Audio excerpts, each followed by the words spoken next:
अरे का ये गोरी बड़ी जान मार लागत है वो। आ देखा हो संभाल के बात करा, ठीक है? अच्छा सुना, का बोला? कहाँ जालू बोला सरकार हिला के अपन पतरी कमरिया।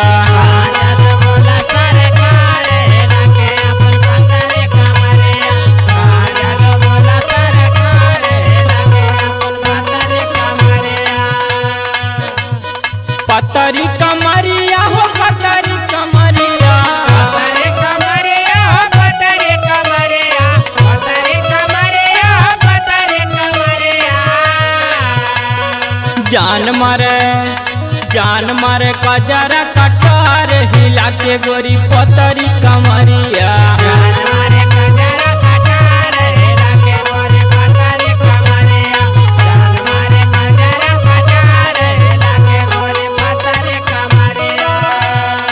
कसम से बताई ने बहुत निक लागत है हो। आ देखा ऐसे बोलबा ना हमरा के जनता ना, हमार बात सुना। सुनावा। अरे बोला तनी सुना तारा, अरे बोला तन जबनिया समार बतीसी तो हो चल जाए भीतरिया।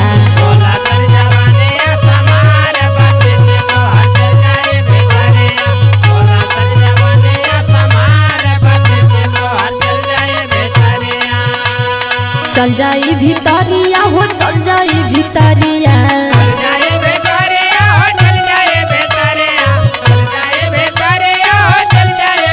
सुना तारा। सुनावा। अरे खाई जाइबा। अच्छा। अरे खाई जाइबा हमरा से मारे बतीसी तो हर चल जाई भीतरिया।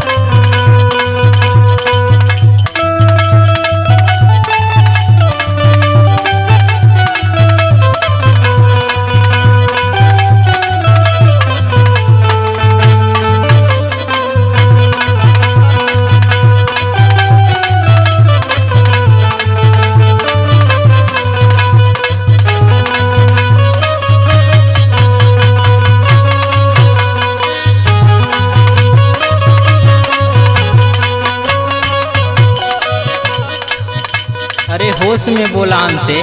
का होश में बोली हो? सुना। बोला। बेला गाँव में घोड़ी बाड़ू कौने खानदान के।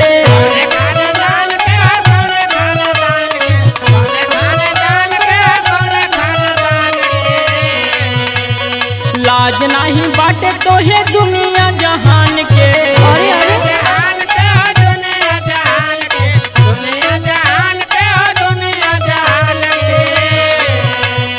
बेला गाँव में घोड़ी बाड़ू कौने खानदान के। लाज नहीं बाटे तो ये दुनिया जहान के।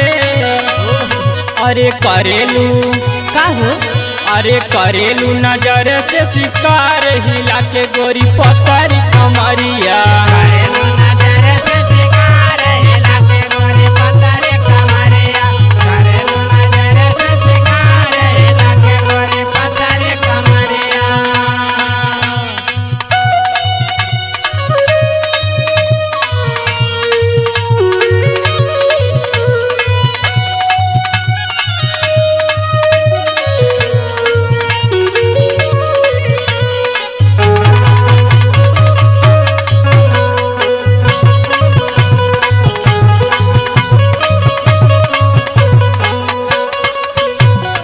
बाबू हमार बात सुना। सुनावा। और तारा के ही ना पता बा कि हम कौने खानदान से है, उठा के चला जाइए, ढेर ने बोला।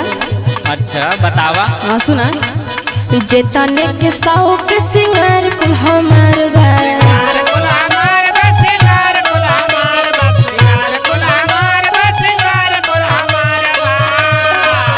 इतने ना और सुना। सुनावा।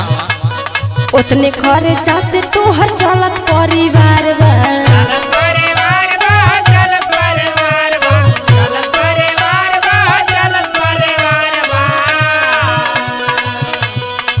जितने के सौ के सिंगार कुल हमार बा उतने खर्चा से तोहर चलत परिवार बा।